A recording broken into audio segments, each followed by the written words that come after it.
Hello, everyone. If you thought that agreeing to the mineral deal was going to do anything to assure Ukraine's security, you were wrong. And now we have it from the horse's mouth, so to speak. My question is, if that is the case, then what is the point for Ukraine? I've asked this in the past. By the way, those of you who are repeatedly saying, why should we defend Ukraine? I once again would like to refer you to the Budapest Memorandum. Go look it up. That's why. Anyway, basically, Trump doesn't just want 50% of revenue from Ukraine's mineral resources, but also for Ukraine to surrender to Russia. So, those conditions are not acceptable to Ukraine for what should be very, very obvious reasons. This being one of them. Following U.S.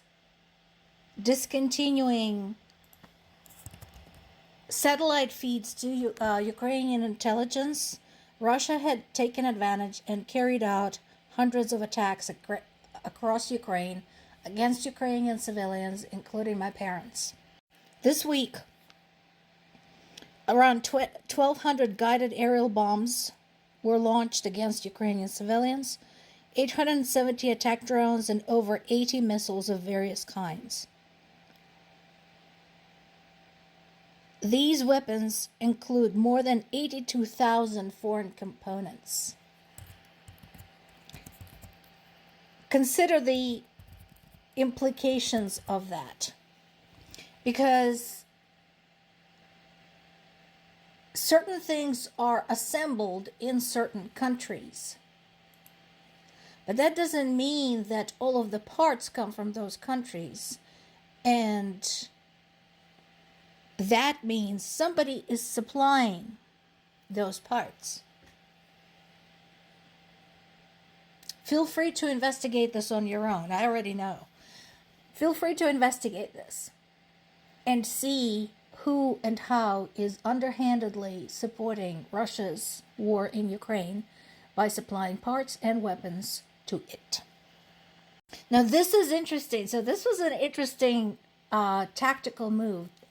In order to attack Ukrainian forces in the Russian Kursk region, Russian troops used a gas pipe and basically walked around and behind the Ukrainian forces.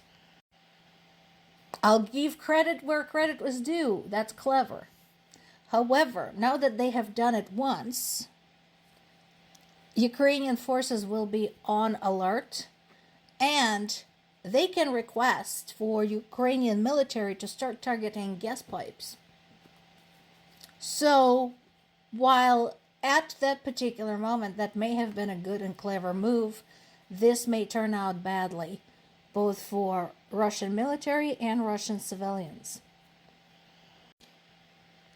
Going back to the discontinued U.S. intelligence, well, that was very much what my father said when I asked him about this. I said, what is the sentiment after this? What are people saying? And he said exactly the same thing. We will adapt. Basically, the general mood is, well, we kind of knew this was going to happen. We kind of knew U.S. was unreliable. We were hoping it wouldn't happen, but it is what it is. Let's keep waging war.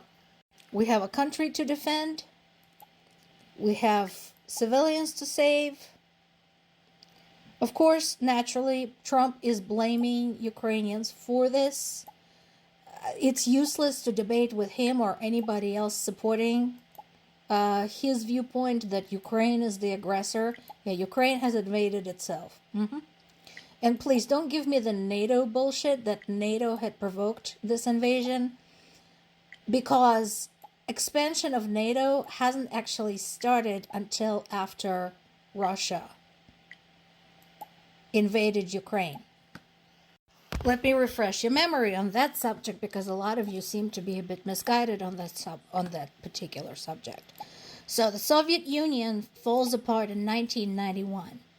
In 1999, not comfortable and not reassured by Russia's stance, countries start joining NATO. Things stay a bit quiet, then Russia starts getting hostile to Georgia. 2004, we have additional wave of expansion. 2005, Russia hacks off Chechnya. But remember, those military actions were already going on. 2009, Albania and Croatia join, and then for a while, look at this. There's an 8-year period during which nobody joins NATO. In 2014, in the middle of that period, Russia walks into Ukraine and annexes Crimea. Not surprisingly, neighbors get nervous. So, in 2017, Montenegro joins.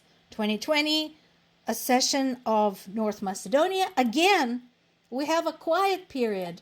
And then in 2022, Russia invades Ukraine. 2023, 2024, Finland and Sweden join.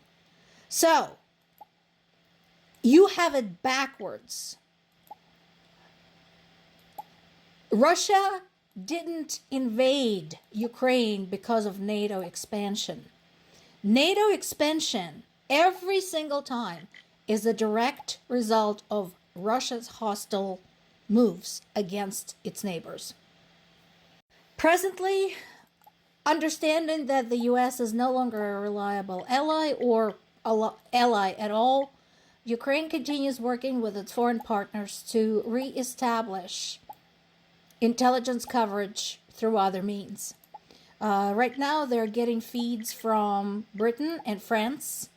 Of course, it is a smaller feed because they don't have as many satellites, and it is a slower feed. But, you know what? We'll take it.